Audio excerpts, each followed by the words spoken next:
अस्सलामुअलैकुम नाज़रीन, हमारा यूट्यूब चैनल अहमद दवाखाना ज़रूर सब्सक्राइब करें और बेल आइकन को प्रेस करें ताकि बीमारियों के हिसाब से वीडियोस पर वक्त आप तक पहुंच सके। शुक्रिया। अस्सलाम वालेकुम, मैं हूं डॉक्टर अहमद खान नियाज़ी। होपफुली आप सब खैरियत से होंगे।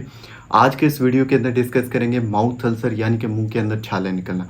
बहुत कॉमन सी बीमारी है और बहुत सारे अफराद से आपने सुना होगा और ख़ुद भी आप इसका शिकार रहे होंगे बिकॉज़ 80% लोगों को ज़िंदगी में एक या एक से ज़्यादा मरतबा ये बीमारी ज़रूर होती है। इसको हम माउथ अल्सर भी कहते हैं। इस बीमारी में मुंह के अंदर जो है ज़ुबान के ऊपर या ज़ुबान के आसपास, मसूड़ों के ऊपर या फिर होंठों के अंदर आपको अंदरूनी साइड पे छोटे छोटे ज़ख्म हो जाते हैं जिनका कलर जो है वो पीप का होता है और इसको हम माउथ अल्सर या मुँह के छाले कहते हैं। इसके नुकसानात तो बहुत सारे हैं। सबसे बड़ा नुकसान तो यही होता है कि आपकी गुफ्तगू करने का जो प्रोसेस है वो मुतासिर होता है। यानी कि अगर आपके मुंह के अंदर छाले होंगे तो आपको बात करने के अंदर जो है वो डिस्टर्बेंस होती है, काफ़ी ज़्यादा तकलीफ़ होती है और इसकी वजह से आपका खाने पीने की जो मिकदार है वो कम हो जाती है। यानी कि अगर आपको मुंह के अंदर छाले होंगे तो मिर्च मसाले से आप परहेज़ करते हैं। बहुत ज़्यादा स्पाइसी चीज़ें जो है वो आपके मुंह के अंदर एक ज़ख़म के ऊपर जैसे हम मिर्च डालें वैसे महसूस आपको कराती हैं, तो जिसकी वजह से खाने पीने से आपको काफ़ी जो है दिक्कत का सामना करना पड़ता है। तो ये इसका सबसे बड़ा नुकसान होता है।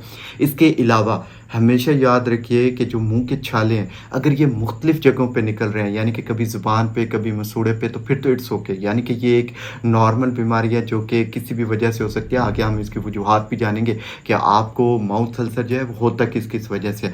लेकिन अगर यही मुंह के छाले एक ही जगह पे निकल रहे हैं और 30-40 दिन आपको लगातार एक ही जगह पे निकल रहे हैं तो फिर इसको ट्रीट करना बहुत ज़रूरी है बिकॉज़ ये फिर आपको कैंसर की तरफ लेके जा रहा है। तो इसका ट्रीटमेंट करना बहुत ज़रूरी है। अब जो है माउथ अल्सर की कई वजूहात हो सकती हैं। सबसे पहले तो इम्पॉर्टेंट चीज़ होती है ब्रश ना करना। वो लोग जिनके दांतों के अंदर पिलाहट ज़्यादा होती है और वो मुसलसल या रेगुलर ब्रश करने के हैबिचुअल नहीं होते, तो अगर आप ब्रश रेगुलर नहीं करेंगे तो इसकी वजह से भी मसूड़ों के अंदर इन्फेक्शन की वजह से आपकी जो माउथ की यानी कि मुंह के अंदरली सतह है वो डैमेज हो सकती है। इसकी वजह से आपको मुंह के छाले हो सकते हैं या फिर जो आप टूथ ब्रश इस्तेमाल कर रहे हैं वो हार्ड है या फिर वो डैमेज हो चुका है, तो उसकी वजह से भी मुंह के अंदर आपको ये ज़ख्म हो सकते हैं जो फिर छाले की शक्ल इख्तियार कर लेते हैं। इसके अलावा सबसे कॉमन होता है स्टोमक की एसिडिटी बढ़ी हुई होना। जैसे हमने मैदे के अल्सर के वीडियो के अंदर देखा था कि जब आप कोई स्पाइसी खुराक खाते हैं तो उसका रिज़ल्ट ये निकलता है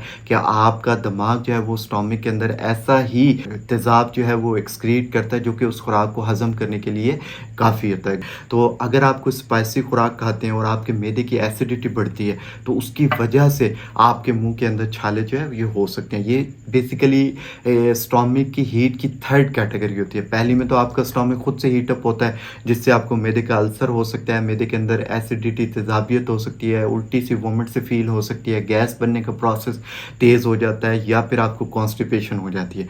ये पहली स्टेज है। इसके बाद सेकंड स्टेज पे अगर आप इसका ट्रीटमेंट नहीं करते तो सेकंड स्टेज में आपकी जो खुराक वाली नाली होती है इसके अंदर आपको बर्निंग सी जलन सी महसूस होना स्टार्ट हो जाती है। यानी कि जब भी आप कोई स्पाइसी खाना खाते हैं तो आपका दिल करता है कोई ऐसी ठंडी चीज़ हो जो इसको बहा के अपने साथ ले जाए।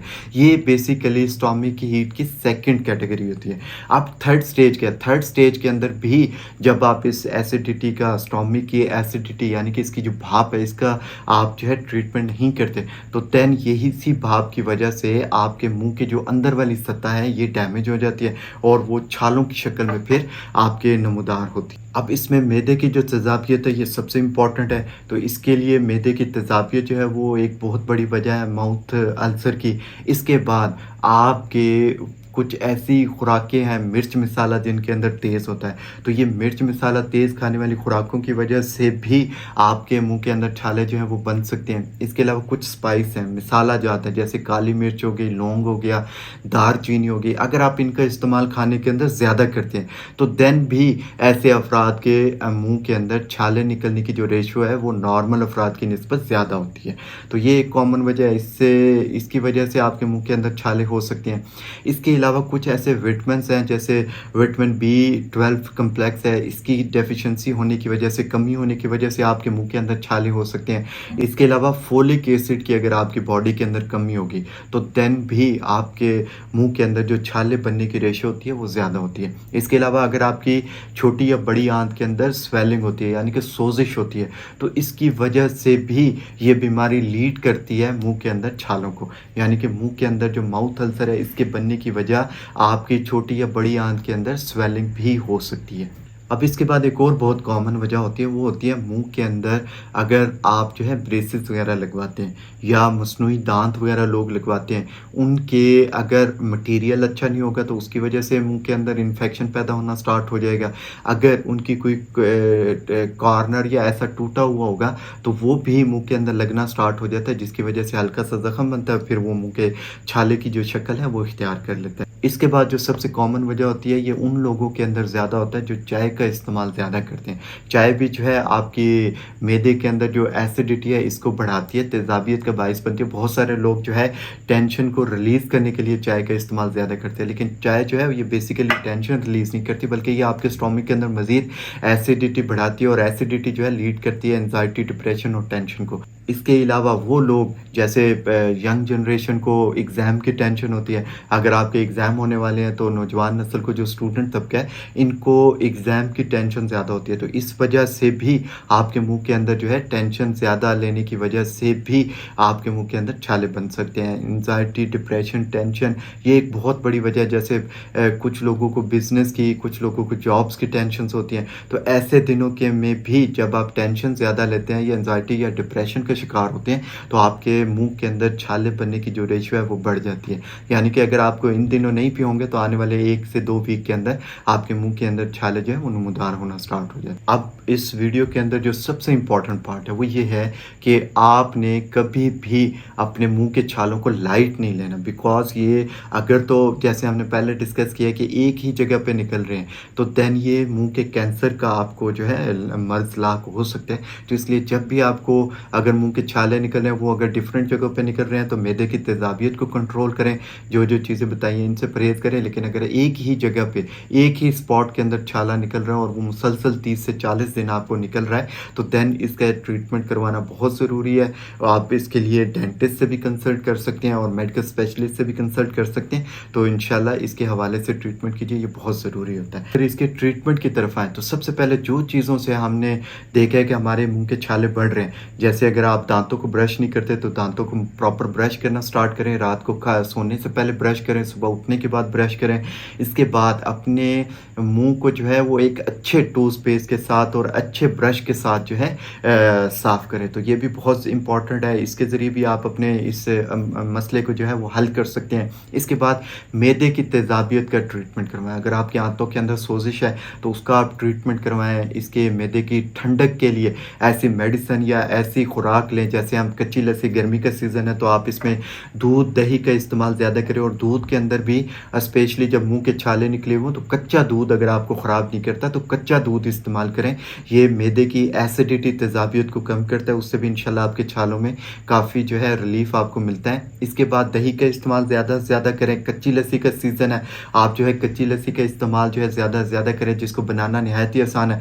1 गिलास दूध लें और उसके अंदर 3 गिलास ठंडे पानी के डालें और हस्ब ज़रूरत आप इसके अंदर चीनी या शुगर ऐड कर सकें तो आप इसको इस्तेमाल करें, इंशाल्लाह ये भी काफ़ी इसके अंदर आपको हेल्पफुल होगी। इसके बाद सुख चैन का जो दरख्त होता है इसकी जो मिसवाक होती है, अगर आप इसका प्रॉपर इस्तेमाल करते हैं, अगर आप टूथब्रश नहीं करते या ऑलरेडी कर रहे हैं उसके बाद भी इशू रिजॉल्व नहीं हो रहा, तो सुख चैन की जो मिसवाक है अगर आप इसको इस्तेमाल करते हैं तो इसका जो रस आपके मुंह में निकलता है वो भी काफ़ी इफ़ेक्टिव होता है मुंह के छालों को ट्रीटमेंट के हवाले से, तो इसको इस्तेमाल करें, ये भी काफ़ी ज़्यादा इफ़ेक्टिव है। इसके बाद फटकड़ी का पानी, यानी कि आप नॉर्मल फटकड़ी को एक इतने प्याले कप पानी में ले लें जिससे आपकी 5 या 6 कुलियाँ हो सकें, तो उसको कुछ देर उसके अंदर मिक्स करें और उसी पानी से कुल्ली करें और इंशाल्लाह ये भी काफ़ी आपको हेल्पफुल होगी। इसके बाद आ जाता है मोस्ट इंपॉर्टेंट ग्लिसरीन का यूज़। अब ये ग्लिसरीन जो है ये प्रॉपर इसका ट्रीटमेंट नहीं है, लेकिन आर्जी तौर पे आप इसकी पेन से, इसकी जो छालों की तकलीफ़ है उससे रिलीज़ हासिल करने के लिए ग्लिसरीन को अगर उस छाले के ऊपर लगा देते हैं तो ये लेयर से एक बना देता है, जिसकी वजह से आपके मुँह का जो सलाइवा है वो उस छाले के ऊपर या उस ज़ख्म के ऊपर नहीं टच हो सकता, जिससे आपको कुछ देर के लिए रिलीफ मिल जाता है। इसमें अब एक जो है होम रेमेडी आपके साथ इस हवाले से शेयर करूंगा जो कि बहुत ही इंपॉर्टेंट।